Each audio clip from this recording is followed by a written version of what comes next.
بسم اللہ الرحمن الرحیم۔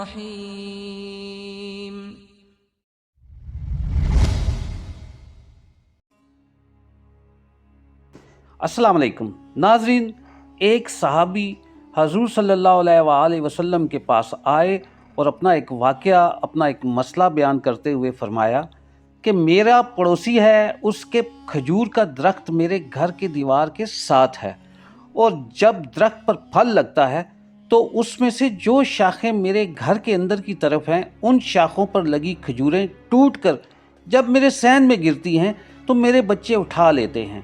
ہم غریب ہیں، لیکن وہ شخص جب میرے بچوں کو کھجوریں کھاتا دیکھتا ہے تو وہ بھاگتا ہوا آتا ہے اور آ کر میرے بچوں کے منہ میں سے کھجور کو نکال لیتا ہے۔ یا رسول اللہ صلی اللہ علیہ وآلہ وسلم، آپ اس کو کہیں کہ میرے چھوٹے چھوٹے بچوں پر اتنی زیادتی نہ کرے۔ آپ صلی اللہ علیہ وآلہ وسلم نے اسے بلایا، وہ منافق تھا۔ آپ صلی اللہ علیہ وآلہ وسلم نے فرمایا، بھائی ایک سودا کرتے ہیں۔ اس نے پوچھا کون سا سودا؟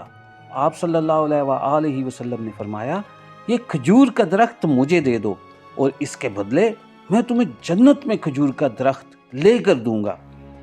وہ کہنے لگا، یا رسول اللہ صلی اللہ علیہ وآلہ وسلم، یہ اصل میں میرے بچوں کو بہت پسند ہے، اگر اور کوئی کھجور ہوتی تو میں دے دیتا، میری طرف سے معذرت ہے یا رسول اللہ صلی اللہ علیہ وآلہ وسلم۔ یہ کہہ کر وہ چلا گیا۔ ایک صحابی بیٹھے تھے، ابو دہدہ رضی اللہ تعالیٰ عنہ، وہ کہنے لگے، یا رسول اللہ صلی اللہ علیہ وآلہ وسلم، اگر میں وہ کھجور کا درخت لے دوں تو مجھے جنت میں کھجور کا درخت آپ صلی اللہ علیہ وآلہ وسلم لے دیں گے؟ آپ صلی اللہ علیہ وآلہ وسلم نے فرمایا، ہاں تو مجھے لے دے، اس کے بدلے میں تمہیں جنت میں کھجور کا درخت لے دوں گا۔ وہ صحابی اٹھ کر اس منافق کے پیچھے چلے گئے اور بلایا، اے بھائی اس بات سنو، کھجور کا درخت کتنے کا بیچو گے؟ اس نے کہا، میں نے اللہ کے نبی صلی اللہ علیہ وآلہ وسلم کو نہیں دیا، تمہیں کیسے دے دوں؟ انہوں نے کہا، اچھا بھائی منہ سے بول، کتنے پیسے لوگے؟ تو اس نے جان چھڑانے کے لیے کہا کہ اپنا سارا باغ مجھے دے دو اور یہ ایک کھجور کا درخت لے لو۔ صحابی رضی اللہ تعالیٰ عنہ کے باغ میں 600 کھجوروں کے درخت اور یہ کھجور کا ایک درخت، بظاہر تو یہ سودا سراسر گھاٹے کا سودا لگتا تھا، لیکن آقائے رحمت، آقائے نعمت صلی اللہ علیہ وآلہ وسلم کی تربیت یافتہ صحابہ اکرام جانتے تھے کہ اس دنیا کی زندگی صرف چند دنوں کی ہے، اصل زندگی تو مرنے کے بعد کی زندگی ہے، اور اگر دنیا کے باغ کے بدلے جنت میں ایک بھی درخت ملتا ہے تو وہ کسی صورت گھاٹے کا سودا نہیں۔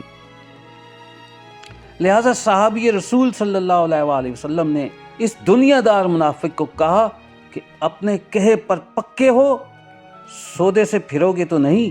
اس نے کہا، میں پاگل ہوں کہ میں مکر جاؤں گا، مجھے 600 کھجوروں کے درخت مل رہے ہیں۔ انہوں نے کہا، مجھے منظور ہے، کھجور کا درخت میرا اور سارا باغ تیرا۔ ابو دہدہ رضی اللہ تعالیٰ عنہ گئے اور باغ کے باہر کھڑے ہو گئے، اندر بھی داخل نہیں ہوئے، اور جیب میں جو پیسے تھے وہ بھی زمین کے اندر ڈال دیے کہ یہ بھی باغ کی آج کی کمائی ہے، اور باغ کا جنت کے بدلے سودا کر دیا ہے اللہ کے نبی صلی اللہ علیہ وآلہ وسلم سے، اور باغ میں موجود اپنی بیوی اور بچوں کو آواز دی، باہر آؤ، یہ باغ اب ہمارا نہیں ہے، اس باغ کا اللہ کے نبی صلی اللہ علیہ وآلہ وسلم کے ساتھ سودا کر آیا ہوں۔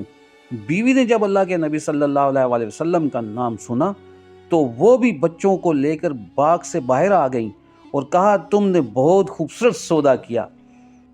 حضرت ابو دہدہ اللہ کے نبی صلی اللہ علیہ وآلہ وسلم کے پاس گئے اور بولے، یا رسول اللہ صلی اللہ علیہ وآلہ وسلم، میں نے سودا کر لیا ہے۔ آپ صلی اللہ علیہ وآلہ وسلم نے فرمایا، ابو دہدہ کیسے کیا سودا؟ کہا، یا رسول اللہ صلی اللہ علیہ وآلہ وسلم، سارا باغ دے دیا اور وہ کھجور کا درخت لے لیا۔ اللہ کے نبی صلی اللہ علیہ وآلہ وسلم نے فرمایا، پھر میرا سودا بھی بدل گیا، اور فرمایا، میرے ساتھی، میں اپنی آنکھوں کے سامنے دیکھ رہا ہوں، اللہ نے تیرے لیے جنت میں ایک محل نہیں، سینکڑوں محل بنا دیے ہیں، اور ایک باغ نہیں، ہزاروں باغ تیرے لیے تیار کر دیے ہیں۔ اور جب حضرت ابو دہدہ رضی اللہ تعالیٰ عنہ فوت ہوئے تو اللہ کے نبی صلی اللہ علیہ وآلہ وسلم نے فرمایا، میں اپنی آنکھوں سے دیکھ رہا ہوں 1,00,000 جنت کی کھجوروں کے درخت ابو دہدہ کے جنازے کے اوپر جھکے ہوئے ہیں۔ سبحان اللہ۔ لاکھوں کروڑوں درود و سلام ہمارے نبی رحمت صلی اللہ علیہ وآلہ وسلم پر اور ان کی آل پر اور ان کے صحابہ اکرام پر، آمین صلی اللہ علیہ وآلہ وسلم۔ قرآن پاک میں اللہ رب العزت فرماتے ہیں کہ کون ہے جو اللہ کو اچھا قرض دے تو اللہ اس کے لیے اس کو کئی گنا بڑھا کے دے اور اس کے لیے اچھا اجر ہے۔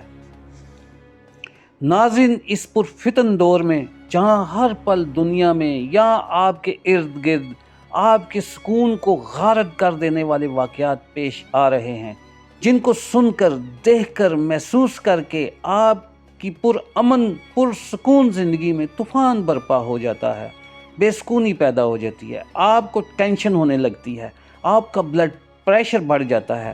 اور میں تو ایسے افراد کو بھی جانتا ہوں جن کو مذکورہ برے ماحول کی وجہ سے ہارٹ اٹیک بھی ہو چکا ہے۔ اگر آپ اپنی زندگیوں میں خوشگوار تبدیلی لانا چاہتے ہیں، اپنی روزمرہ کی زندگی کو، اپنے گھر والوں کو، اپنے پیاروں کو امن و سکون کے ساتھ دیکھنا چاہتے ہیں، تو آپ اسلام کے دیے ہوئے ضابطہ حیات جو مکمل پرامن اور خوشگوار زندگی گزارنے کا ضامن ہے، اسے اپناتے ہوئے قرآن و حدیث کے ساتھ جڑ جائیں اور کوشش کریں کہ اس پر عمل کریں۔ یقین جانیے آپ کو اللہ پاک اپنے سچے دین اور پیارے نبی حضرت محمد مصطفیٰ صلی اللہ علیہ وآلہ وسلم کے پرسکون اور پررحمت سائے میں لے لے گا۔